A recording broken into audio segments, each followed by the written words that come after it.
Lai atšķirtu masu no svara, var iedomāties šādu analoģiju. Tu ceļo uz citu planētu ar atšķirīgu no planētas Zeme gravitācijas pātrinājumu, tava masa paliek nemainīga, bet svars mainīsies.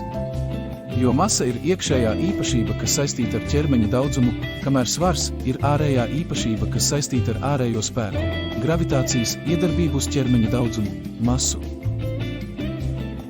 Tādējādi svars ir masas un gravitācijas miedarbības rezultāts, un tas var mainīties atkarībā no gravitācijas pātrinājuma, kādā konkrētajā vietā ķermenis atrodas.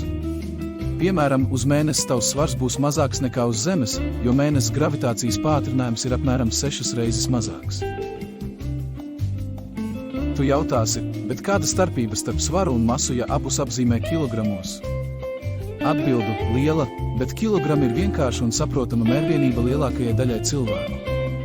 Teikt, ka kāda svars ir 70 kilogrami, daudz saprotamāk nekā teikt, ka viņa svars ir 680,7 ņūtoni, un vēl ar piebildi – pie Zemes gravitācijas pātrinājuma 9,81 m/s kvadrātā. Vai ne?